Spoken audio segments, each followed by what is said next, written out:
Guys, আমার মাথায় যে আপনারা বাবরি দেখতেছেন, এই বাবরি নিয়ে আমাদের এলাকায় অনেক কথাবার্তা চলে। আমি আপনাদেরকে একটা ঘটনা শোনাই। আমার এক ফ্রেন্ড, উনি বাবরি রাখছিলেন।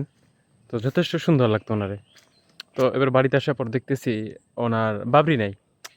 তো স্বাভাবিকভাবে আমি প্রশ্ন করি, কিন্তু এবার কোনো প্রশ্ন করি নাই, দেখি উনি কিছু বলে কিনা। তো ঘটনা হচ্ছে যে উনি যখন বাবরি রাখছেন, আমাদের এলাকার বাবরির প্রচলন নাই বললেই চলে। তো বাবরি রাখার পর বাড়িতে ছিলেন, এর আগে ঢাকা ছিলেন। তো ঢাকা থেকে যখন বাড়িতে আসার পর বেশ কিছুদিন বাবরি সহ ছিলেন। এরপরে মানুষের নানান কথা শুনতো, বিভিন্ন রকম, মানে যে যেখান থেকে যেভাবে পারতো, যার যা মনে নিত ওই কথা বলতো। পরে উনি আস্তে আস্তে ধাপে ধাপে কাটতে কাটতে একদম ছোটো করে ফেলছে। পরবর্তীতে আমি যখন বাড়িতে আসছি, আসার পর আমার সাথে ওনার সাথে বাজারে দেখা হয়েছে। পরে ওনার বাবা দেখলো যে আমরা যেহেতু মোটামুটি একসাথে চলাফেরা করি প্রায়, তো উনি দেখতেছে আমার মাথায় বাবরি। এবার দেখার পরে ওনার বাবা আর কি ওনাকে একটা কপালে চুমা দিল। এরপরে কানে কানে কি যেন একটা বললো, বাবাও হাসতেছে এবং ওই ভাইও হাসতেছেন। কিন্তু আমি ওনার সাথে এক জায়গায় যাইতেছিলাম, মানে যাবো আর কি। পরবর্তীতে আমি ওকে জিজ্ঞেস করলাম যে ভাই, আপনার বাবা আপনাকে কি বললো যা আপনি হাসলেন?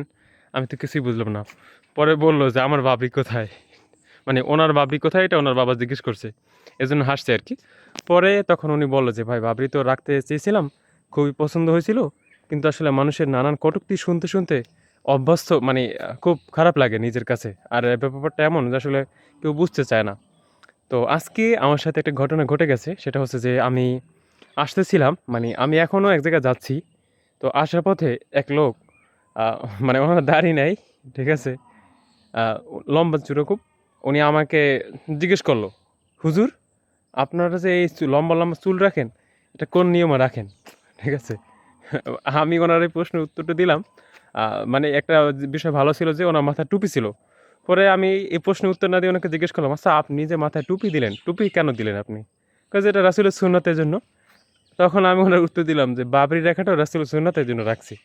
আসলে ব্যাপারটা হচ্ছে কি, কিছু জিনিস এরকম আছে যা আমাদের এলাকায় বা বিভিন্ন জায়গায় থাকতে পারে, যে এগুলো মানুষ পালন না করতে না করতে এখন এটা যে রাসূলের সুন্নত, মুসলমানদের আদর্শ, এটা অনেকেই বুঝে না। এজন্য আমাদের প্রত্যেককে উচিত, মানে প্রত্যেকের উচিত আমাদের রাসূলের সুন্নতগুলো এমনভাবে আঁকড়ে ধরা, এমনভাবে পালন করা, যাতে প্রত্যেকটা মানুষ বুঝতে পারে না এটাই রাসূলের সুন্নত। এখন আপনি যদি রাস্তাঘাটে হাঁটেন তাহলে দেখতে পাবেন যে মানুষ কিভাবে চলাফেরা করে, মানে বিশেষ করে চুলের যে কাটিংগুলো ইদানিং দেখা যাচ্ছে, খুব আশ্চর্যজনক। হাদিসে চুলের ব্যাপারে ভয়াবহ কথা আসছে।